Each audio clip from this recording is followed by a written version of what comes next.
I'm Jennifer. I vividly remember that Thanksgiving dinner, the tension in the air as I placed the manila folder on the table. The room fell silent as I looked at my father and said, "Dad, I've paid $144,000 into the savings account you and Mom managed for me over 6 years. I'd like to start withdrawing for the house I want to buy."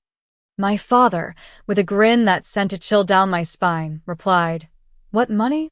That was rent. It was as if a bomb had gone off in the room. My mother stared at her plate, stirring her tea with that familiar clink, clink, clink. Let me take you back to the beginning. I had just graduated from college and moved back home. My parents, Mr. and Mrs. Thompson, were waiting for me at the kitchen table.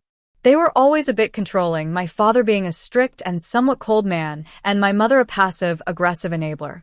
They presented me with a deal. I'd live at home, pay them $2,000 a month, and they'd put every penny into a savings account in my name. I was 22, fresh out of college with a degree in business. I had a job at a local accounting firm, earning $45,000 a year before taxes. It seemed like a smart move, an investment for my future. I agreed, without hesitation. Little did I know that this decision would lead me down a path of deception. My older brother, Ethan, was 25. He was a software engineer and had married his college sweetheart, Olivia, a year ago. They had a baby boy, Noah, who was just 1 year old. Ethan had lived at home until he got married and never paid a single cent in rent. When I brought this up at dinner one night, my father scoffed and said, Ethan had different circumstances. He was starting his career. My mother quickly chimed in, "Don't compare yourself to your brother, Jennifer. This is about your future." I let it go, just like I always did. A year later, Ethan and Olivia bought a beautiful house. The down payment was $60,000. I couldn't help but wonder where they got the money. Ethan's salary was decent, but with a new baby and a wedding to pay off, it didn't add up.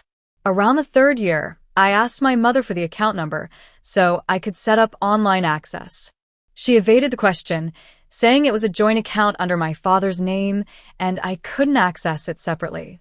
When I asked for the statements, she promised to send them but kept delaying.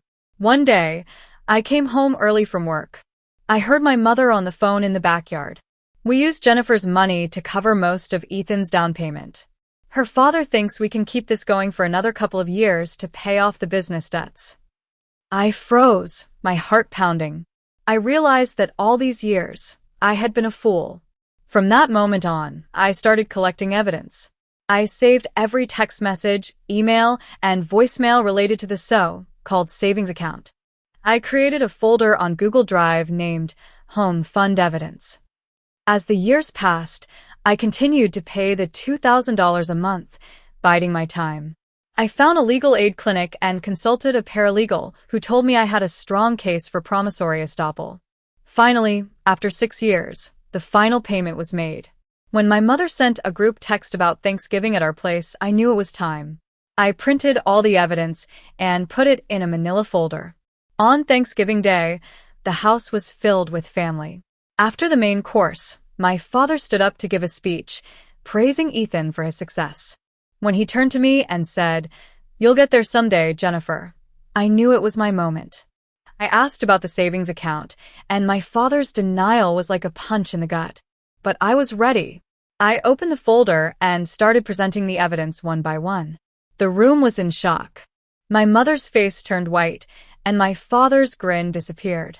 Aunt Sarah, my mother's sister, who was a retired financial advisor, spoke up. "You used Jennifer's money. I told you it was wrong years ago."